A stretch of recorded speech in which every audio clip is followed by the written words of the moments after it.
when was this seminar? Where and when was it held?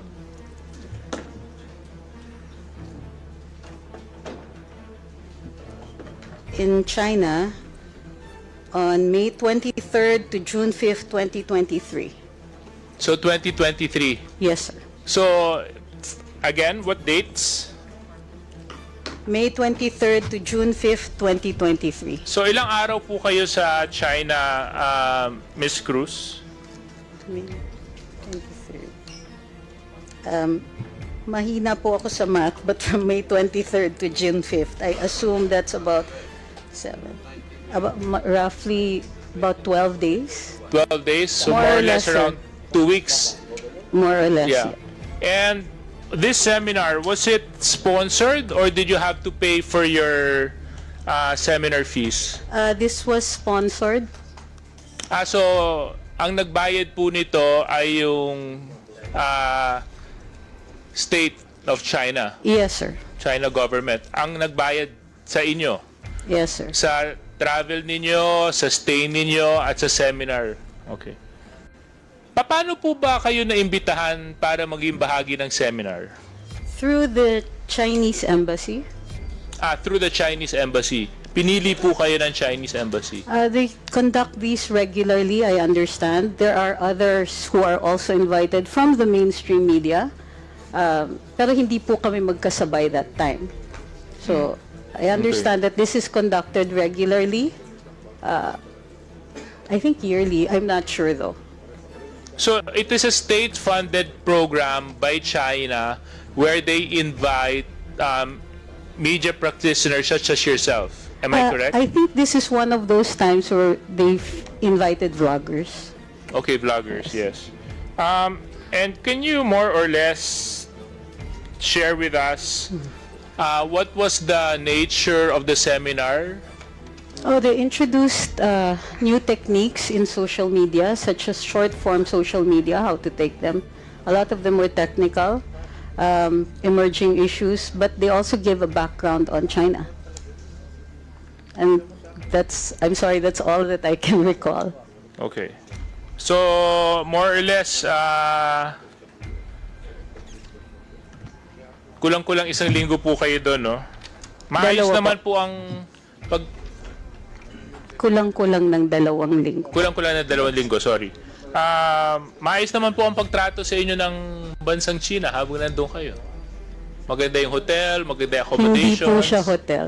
Oh, it was in the hotel. Hindi po hotel, dorm po. Dorm. Okay. So was this the first time that your group participated in such a seminar? I don't know about your group, sir. Oh, sorry. I mean the group that you were with. Ngayon ko lang po sila nakasabay. So you've been there before? Yes, sir. There is a cultural exchange agreement between China and the Philippines since 1970s.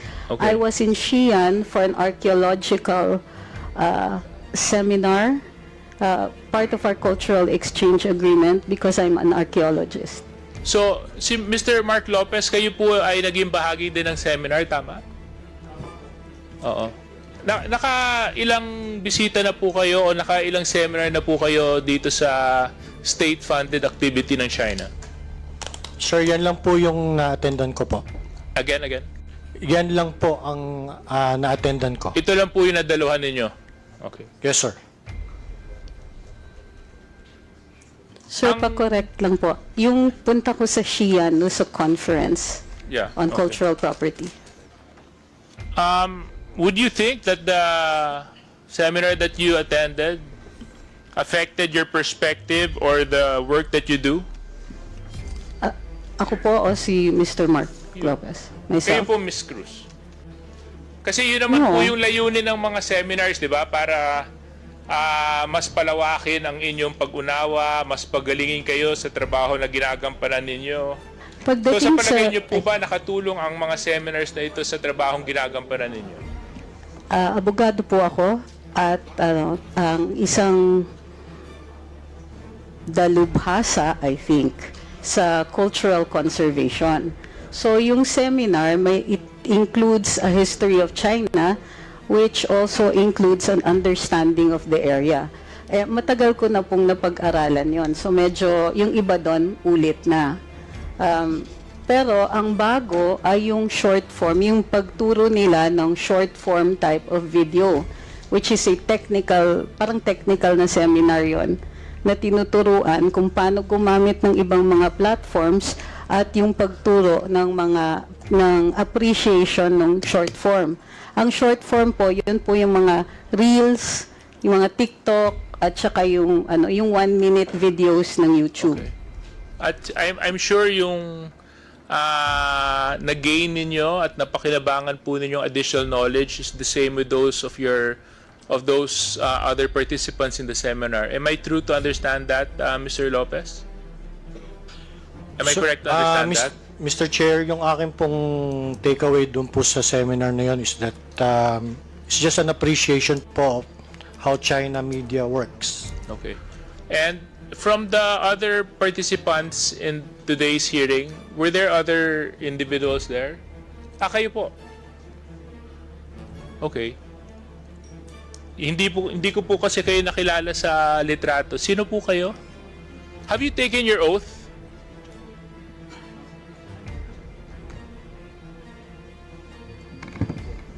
No, sir, because I was not part of the list that you called, and I did not get an invitation personally.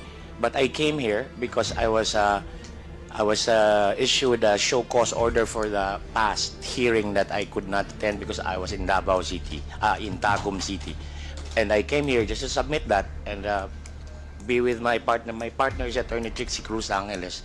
We are Luminous, the Facebook page and the YouTube page. So you mentioned that you're partners? Law partners, and also on the blog, sir, on the Facebook and YouTube page. So abogado po kayo? Yes, sir. Okay. So kayo po ay nandun din po sa seminar? Yes, sir. Okay. Ano pong pangalan nila? Ahmed Paglinawan. Okay. Thank you very much. So anyway, that's all I have to ask, Mr. Chair, no? So thank you very much. At least inamin po ng ating resource persons na nakinabang po sila doon sa state-sponsored seminar. Mas naintindihan nila yung paggamit ng mga reels, ng mga threads, ng mga short videos. Ang pakiusap ko lang, sana itong dagdag kakayahan na naibahagi po nila sa inyo ay magamit nyo po para sa kapakinabangan ng bansang Pilipinas. Maraming salamat. Thank you. The next interpolator will be Representative Sia John. You have the floor. Thank you, Mr. Chairman. Bismillahirrahmanirrahim. Assalamualaikum warahmatullahi ta'ala wa barakatuh. Magandang hapon po sa ating lahat. Mr. Chair, I'd just like to know, are we still joined by NBI? Is NBI here? NBI? Thank you. Mr. Chair, just want to know the current state of our laws regulating the spread of fake news, because there have been a lot of discussions earlier regarding the fake news and misinformation and disinformation. I just want to know what are the laws that have been implemented insofar as countering the proliferation of malinformation, disinformation, and if there are gaps within, if there are gaps in the implementation of our laws, or if there be sort of short-handed pagdating doon sa pag-implementa ng batas, or if there's really a need to probably, Mr. Chair, to introduce some measures so that we can close the gaps. I'm sure, and based on the previous hearings, Mr. Chair, I understand that medyo this is a new frontier. I think this is a new area of concern, itong online. There has to be some sort of an additional measures or mechanism to regulate anything, or regulate the social media. Mukhang yun ang hindi pa natin nabubigyan ng pansin. So gusto ko lang po malaman from the NBI, and partially these questions have already been answered or been asked, I think, last hearing to the NBI, but just want to go back to some few salient features that we want to find out from NBI on how they deal with misinformation, disinformation. So gusto ko lang po matanong, when it comes to investigating cyber crimes, is NBI the lead agency, or do you have other agencies involved in that? Yeah, good afternoon, Mr. Chair. I am Special Investigator Anthony Alfred Vita from the Technical Intelligence Division of the NBI. My chief, Sir Attorney Raimundo, had to go to the Supreme Court for another engagement. Aside from the NBI, sir, the PNP, we also coordinate with the PNP Anti-Cybercrime Group and also the DICT and the NTC. So which agency is the lead agency when it comes to investigating cyber crimes, filing for the necessary charges? Is it the NBI? Halimbawa, kung ako'y biktima ako ng isang fake news, no? Kung magpapa-investigate ako, magpa-file ako, sa NBI ba ako pupunta or pwede ako pumunta sa ibang agencies? Yes po. NBI lang ba may primary mandate to investigate? Mr. Chair, you can also go to complainants can also go to the Philippine National Police. With the NBI, they can file their complaint with our cybercrime division. So when it comes to investigation, it's the NBI. The NBI is the lead agency, no? Am I correct? We have it is one of our primary jurisdictions, Mr. Chair. Our director is the vice chair also of the When it CICC. involves cybercrime ba, it's, information that is proliferated online. I'm asking if is NBI the lead agency kasi para po klaro na hindi gusto ko lang po malaman walang overlapping of mandates dito ng MAESA. That's why I'm asking you straight a question. Is the NBI the lead agency when it comes to investigating cyber crimes? We coordinate with the ACG, sir. Yes. Okay, sige. So, yung sabi kasi ni Director Husilos yung sa CICC, is it CICC still under the DICT or NBI? It's under the DICT. Under the Mr. Chair. DICT. So, is it a DICT? Is this a council that you do regularly meet? Or do you also do some investigative work? Mr. Chair, Or do you delegate the investigation to NBI? with regards po to CICC,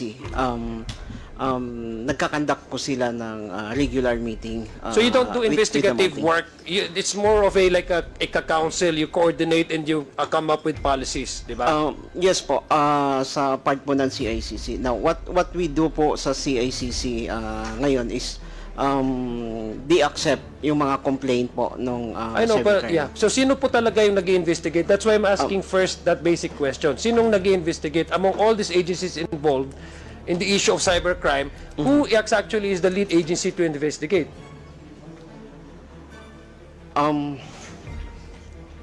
For now po kasi ganito ang nagiging situations.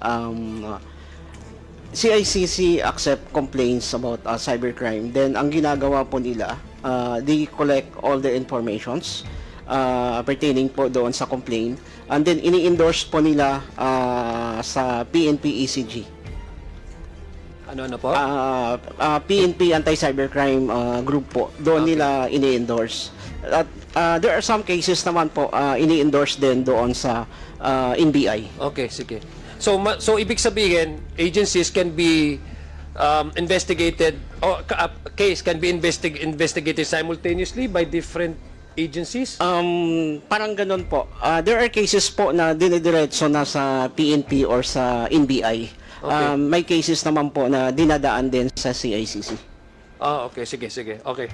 So, gusto ko lang balikan kung NBI, if I may, Mr. Chair. Ano po yung mga karaniwang mga iniimbestigan nyo covering cybercrime? Included ba ito yung mga fake news or misinformation na sinasabi?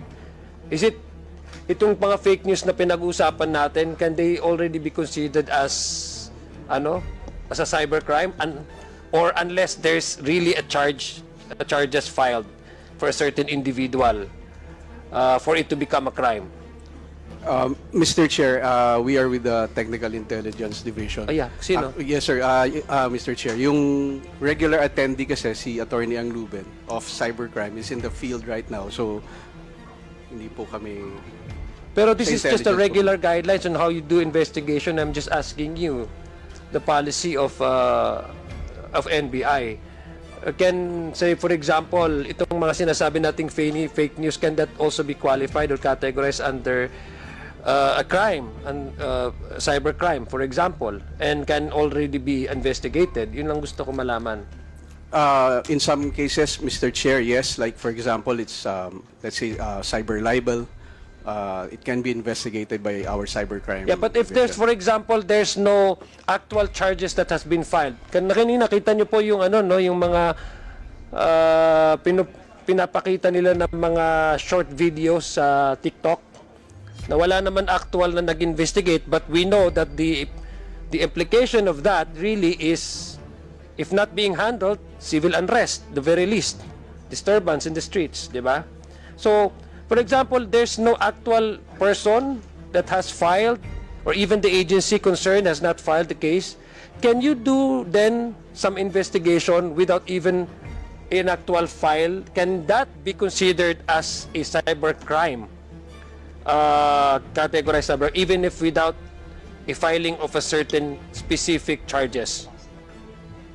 Mr. Chair, usually there's a complainant to start off the Ibig sabihin, investigation. there's no preventive measure for the NBI to determine whether such videos that come out and online is criminal in nature or not. Normally, Mr. Chair, there has What to if be a yung sinasabi complainant. nila na mga tao na nagsasabing may nag-resign na mga police men, tapos hindi pala siya totoo? So, I mean, if you ask me, that is the intent of that really is to, to provoke emotions, incite a certain degree of emotion, so that they would see some sort of unrest in the streets. And it's not really inviting a healthy discussion based on facts and truth, but it's merely to really incite certain emotions, to galvanize a certain support group base. And of course, yun ang nagiging trend. So would that constitute for you under the NBI or the ICT? Have you discussed that there will be some sort of a definition for any agency to at least do proactive investigation so that things might not happen and repeat again? Let me ask you, the ICT. Mr. Chair, in terms po with the DICT, sa amin po sa Cybersecurity Bureau, ang ginagawa po namin is we do monitoring. Especially po pag may mga recent incident or it's a matter of national issues po. Nagkakandak po kami ng monitoring kasi we know for the fact na may mga following instruction po sa amin to conduct certain to gather informations po doon sa pang ganun. Okay. Mr. Chair, may I ask NBI? Ganito na lang. Paraphrase ko na lang ang tanong ko. Kailan nagiging cybercrime ang fake news? Mr. Chair, for example po, pagka medyo libelous na siya, sir. Pag libelous na siya, Including the pagpapalaganap, Oo. yes, Mr. Chair. Yes. Pagka pinalaganap po, Mr. Chair, then it comes. So, pagpapalaganap doon. Yes, Do Mr. you Chair. can you at least give me some existing laws, for example, na po pwedeng sabihin natin na pagpapalaganap ng fake news ay apart from cyber libel, no? Ay po pwedeng ma-fall under the certain violation of a certain law. May alam po ba kayo, NBI or DICT, yung pagpapalaganap ng fake news? Meron tayong kasi ang minimin natin sa cyber libel, di ba? Article 355 ng sa Revised Penal Code. Mr. Chair, Tama po? And RA 10175. What other laws that may be maybe can be violated by the spread of fake news, or yes, apart from yung cyber libel. I'm not a lawyer po, pero Sinong pwedeng magtanong, Mr. Chair? May I ask anybody from our partner agencies? Yes, PNP, please. Good afternoon, Mr. Chair. Assalamualaikum warahmatullahi wabarakatuh. Alaikum salam. The Article 154 of the revised penal code, the unlawful use of means of publication and unlawful utterances, Mr. Chair. And the Article 287, the unjust vexation of the RPC as well, Mr. Chair, in relation to Section 6 of the 10175, Mr. Chair. So which actually, Mr. Chair,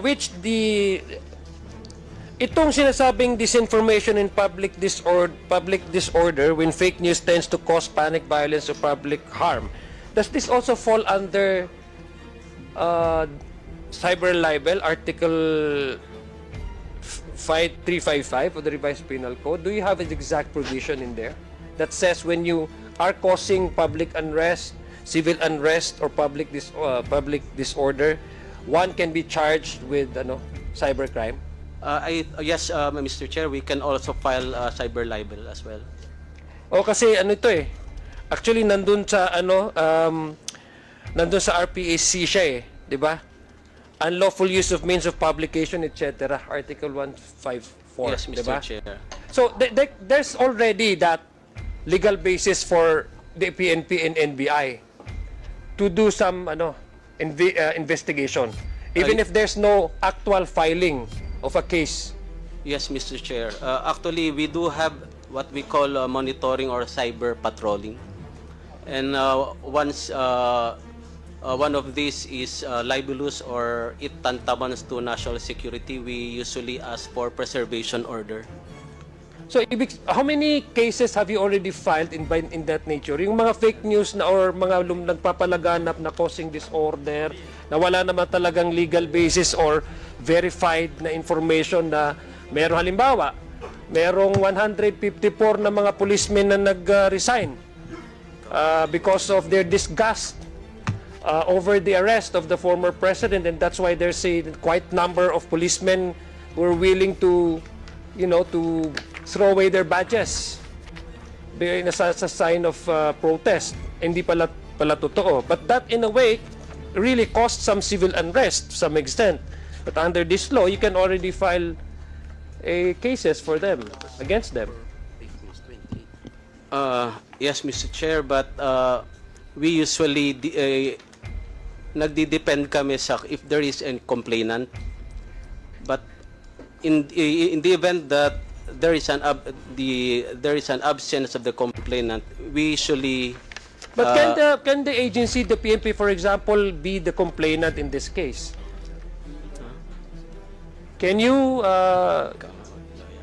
file? Can you clear? Kasi gusto ko po maintindihan kung what are the gaps and the loopholes in our laws para po magkaroon tayo ng mas maganda na batas pagdating sa pagka-counter nitong mga hindi tamang mga impormasyon. Yes, PNP. Yes, sir. If I may, sir. I am Police Lieutenant Colonel Anacleto Daliba. I am the Assistant Chief of the Legal Affairs Division of the PNP Cybercrime Group. Mr. Chair, to answer the question, sir, I would like first to establish that there are basically two cybercrimes under Republic Act 10175. Okay. The first one is what we call the cybercrime per se, or under Section 4. These are the, let's say, core cybercrimes. But we also have Section 6 of Republic Act 10175. These are basically crimes committed in violation of the revised penal code or other special laws in relation to Section 6. Ito yung sir yung these are the crimes wherein the perpetrators use IT equipment. Let's say you use a cell phone, you use a computer in perpetrating a crime. Let's say, for example, stapa. Or in this case, sir, libel under Article 355 of the revised penal code in relation to Section 6, sir. Iba pa po yan dun sa cyber libel na tinatawag naman natin under Section 4 of the RA 10175. Now, pertaining to fake news, for example, we have Article 154 of the revised penal code, which is what we call unlawful utterances or unlawful news. Ito, sir, yung spread unlawful or fake news technically. But this is perpetrated as a violation of Article 154 of the Revised Penal Code in relation to Section 6 of the Anti-Cybercrime Act. The process of investigation, sir, is that there is a need for a complainant to file a formal complaint for investigation before us, so that we could docket that for investigation. And then we will be applying for what we call a warrant to disclose computer data.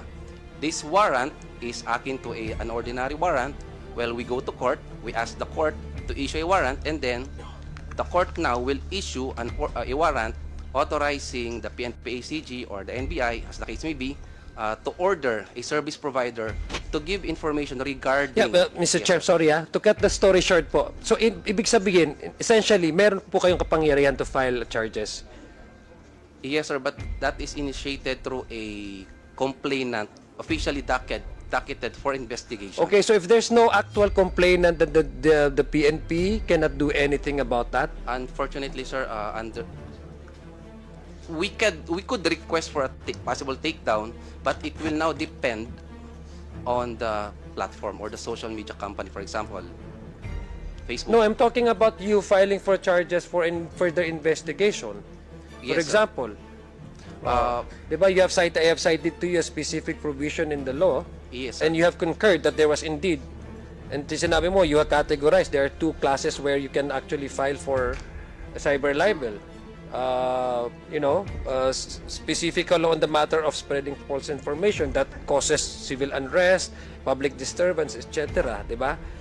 And so that's why I'm asking PNP. In this case, you're very much, not only the PNP, but any law enforcement agencies are very much involved in this, for example, in the possible filing of the crime, because you would be the, ang respondent yung pero kayo yung interested party dito kasi we're talking of the collective safety of the country Yes, Mr. Chair. However, sir, with regard to the procedure of the National Prosecution Service, they will be looking for a complainant who will be under oath, will be subscribing a complaint.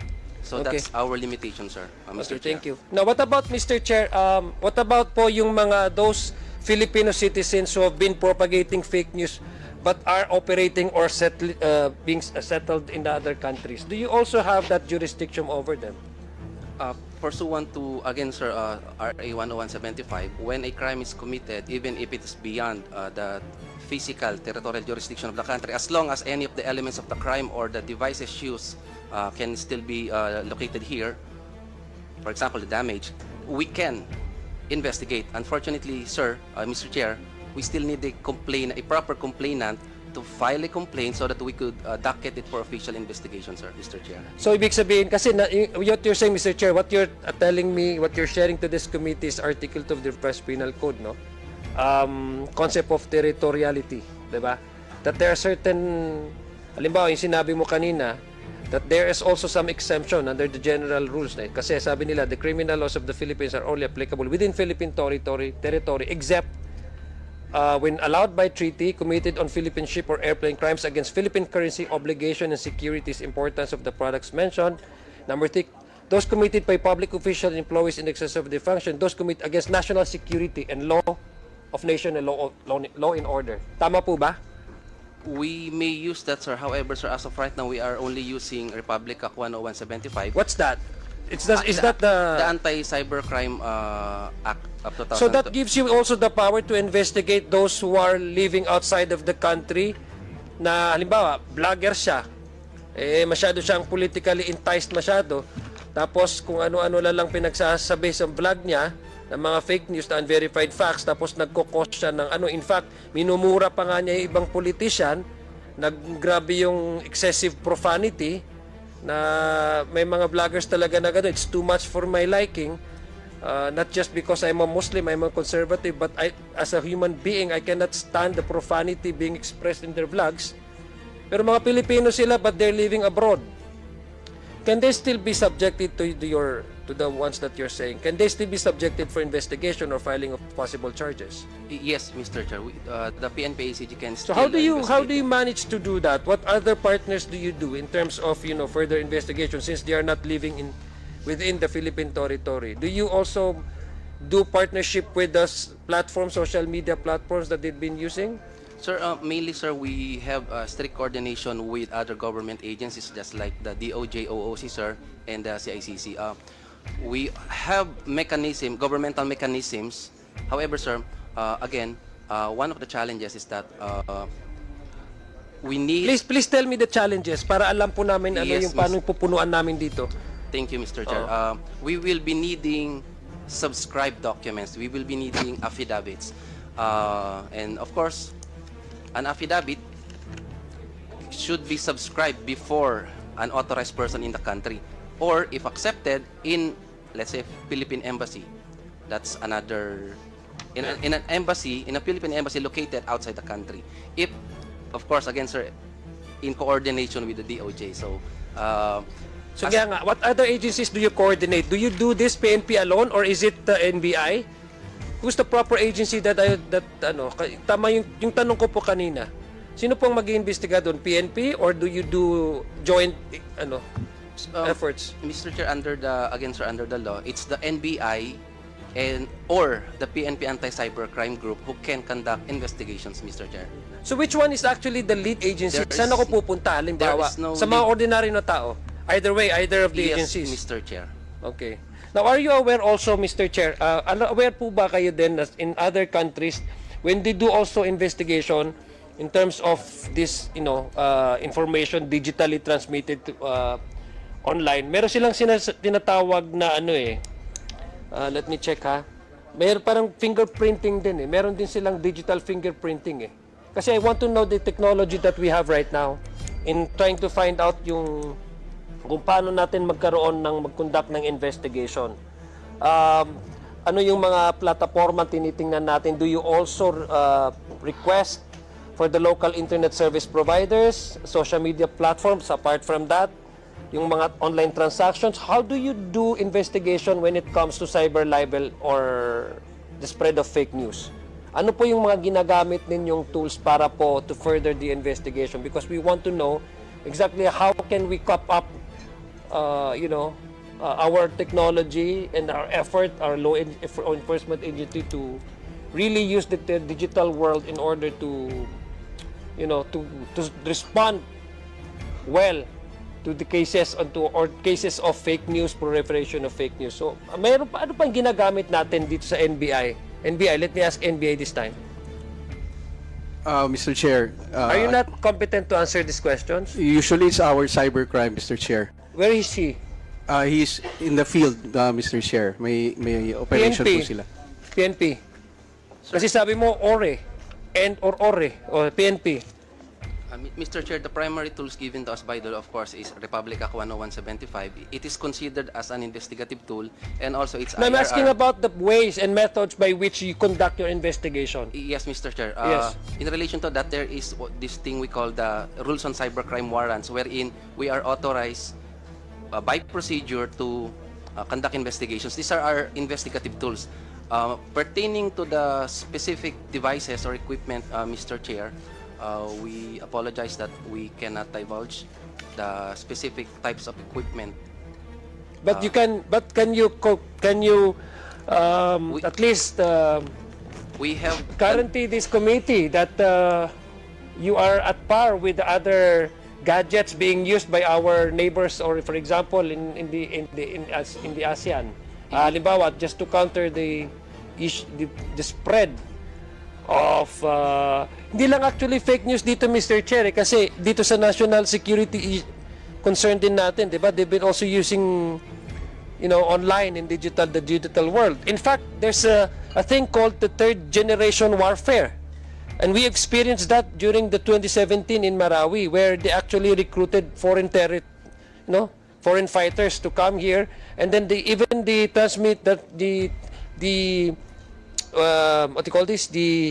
transmission of funds for their operation. Gumagamit na rin sila ng technology. That's why I'm asking you, not only fake news, but how can we, for example, correlate this with the issue of WPS? Now, it's really disheartening to hear one citizen here in this room saying that, since water cannon, mag-water cannon, so patas lang, so di dapat tayo maging neutral, kumbaga. But can you help me out, at least understand and guarantee to this committee that you are capable of really running after these fake news peddlers and these people who are really worthy of being charged of cyber crimes? That they are not only destroying the reputation of an individual, but they are causing civil unrest. And even to a point of citing sedition and calling the people to turn away from their governments. Yes, with the indulgence, Mr. Chair, of our Deputy Director, we can say that the PNP-ACG is capable and we have the necessary equipment to conduct the appropriate investigations, Mr. Chair. Okay, let me go to, since may medyo technical kasi yung mga tanong ko, Mr. Chair, let me go to how do you, I don't know if pwede NPI or PNP. Pwede nyo ba i-detalye sa amin kung paano yung proseso? How do you actually manage to identify fake accounts? Yung mga sinasabing troll farms, di ba, usong-uso niya ngayon eh. Ang dami ng mga troll farms ngayon eh. Mga troll farm networks dito sa Pilipinas. These are not organic users. These are paid by, in fact, si Major General Torre, nabiktima din ng fake news eh. Tapos pinuntahan niya actually yung inaresto nila, tapos troll farm pala. Kasi they're spreading malicious information about a certain individual. How do you counter this? I mean, this is a problem, ha? Ito mga troll farms, ito yung mga fake accounts. Sir, PNP? Mr. Chair, sir, with your indulgence, pwede ba, sir, bigyan na lang namin sa inyo, sir? Why, can you not, is that classified information, Mr. Chair? Yes. Mr. Chair, NBI. I agree with our colleagues in the PNP because it might reveal the gaps in our. Are you sure, or you do not have anything to share to this committee? Oh, we have, sir. You have? Are you in the form of a what? A report? Mr. Chair, I have with me documents here, which we can give to the committee, Mr. Chair.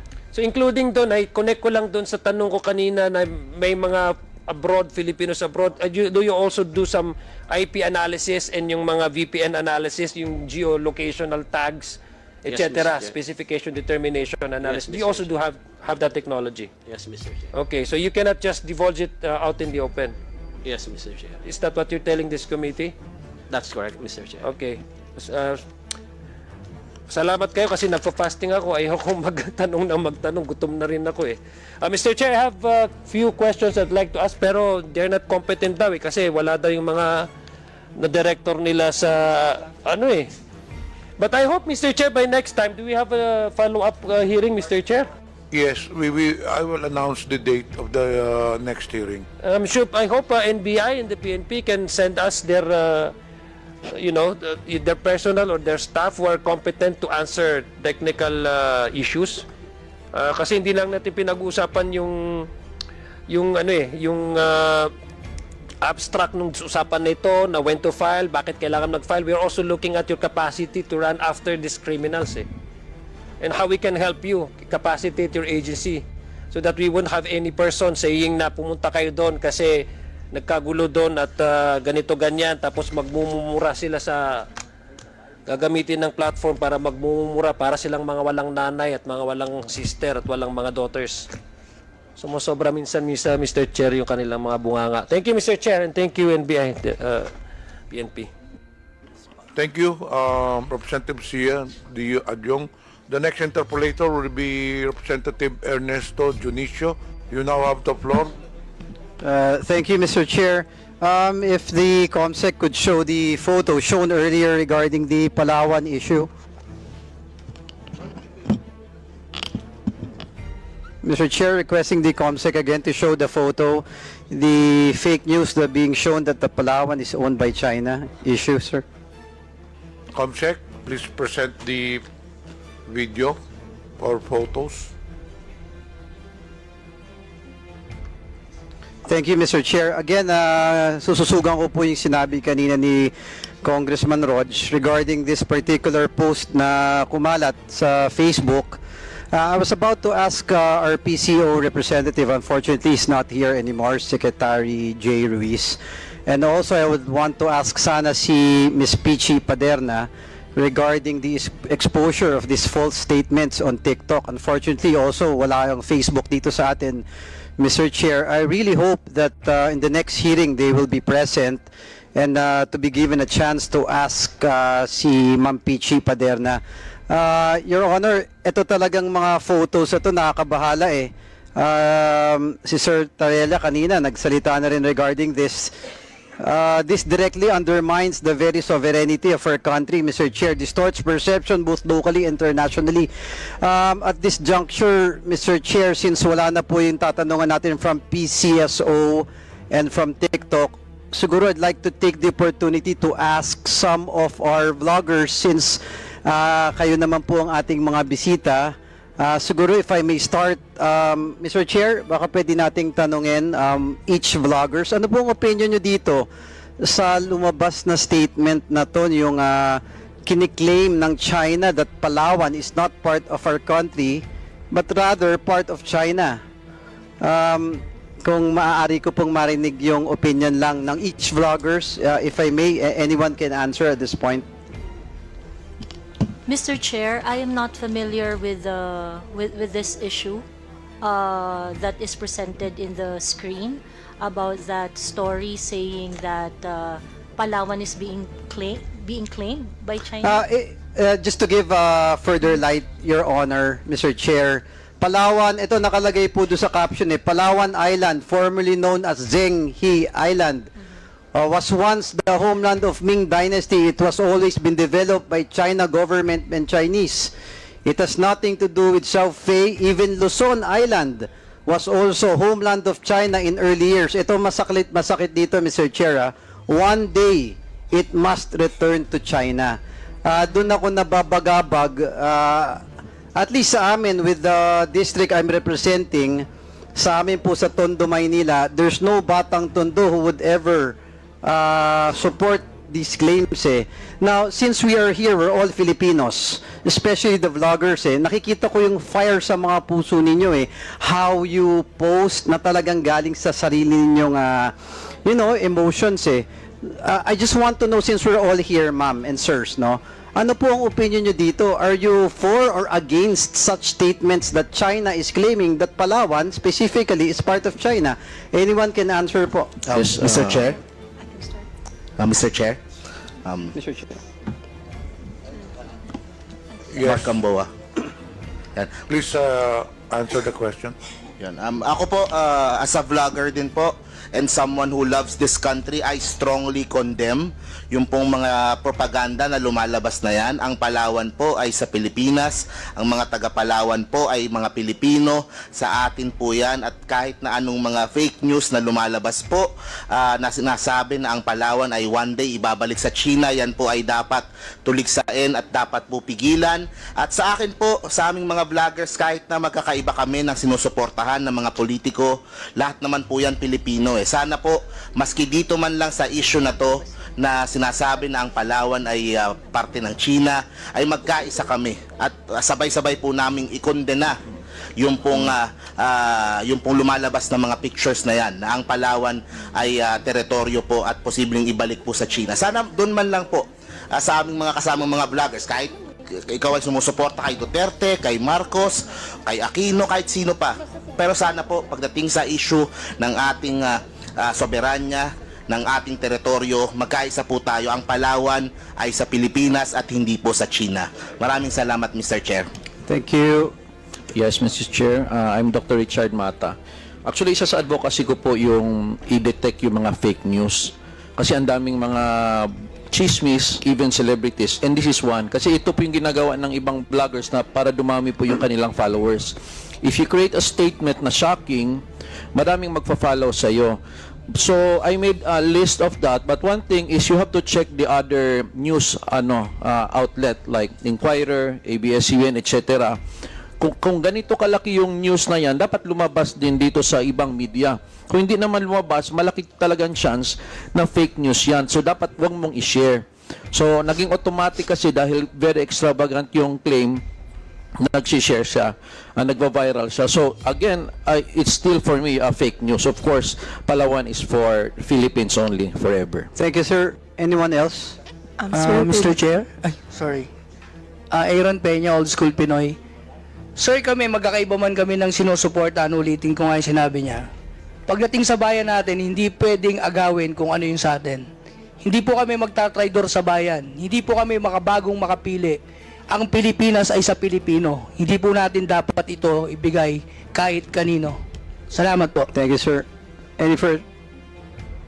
Sir, permission to answer. Aside from the obvious, which everyone is, supports the Philippines, sir, kasi bata pa lang ang social media sa Philippines. So I believe that you really want to learn about how social media works. So I think, sir, we should also realize that there is what you call among different camps social media warfare. And one type of social media warfare is you sabotage the other camp by pretending to be that camp. For example, I am pro-BBM. I will write something that's anti-BBM, even if I'm pro-BBM, to make myself seem like fake news. So I really believe, sir, na you believe that we should really understand how social media Ma'am, I'm sorry works. to cut you, Mama. I'm sorry. But I do understand what you're trying to say. Yes, sir. But the simple question is, do you believe that Palawan is part of our country and not of another nation? Yun lang po yung tanong ko. I just want to hear the sentiments of the vloggers since nandito po tayo ngayon, ma'am. I apologize, sir. Yeah, of course, sir. Of course. Thank you, ma'am. not. Yeah, Anyone thank you. else? Natural po. Siyempre, tulad ng sabi ko kanina sa opening statement, dapat ipinapagtanggol natin ang ating bansa sa mapayapa at tamang pamamaraan. At tulad din ni Dr. Richard Mata, sabi nga niya, ito po ay fake news. Kaya hindi po ako nagre-react masyado sa ganito, except that you asked for our opinion. Thank you, ma'am. Sino pa po? Baka meron lang. I just want to hear. Dr. Ethel Pineda. Yes, ma'am. That's obviously false. Anyone who went through school and who attended history classes would right away know that that is preposterous. Thank you, ma'am. Sir. Sir, Palawan is definitely within Philippine territory as defined. So, mali po yung news na yan. And it doesn't even come from a reliable source. So, I definitely po na masasabi na fake news po yan. Thank you, sir. Sino pa? Meron pa po? I just want to clear out, lahat po tayo dito ay pro-Filipino. It's just that magkakaiba tayo ng values, magkakaiba tayo ng approach.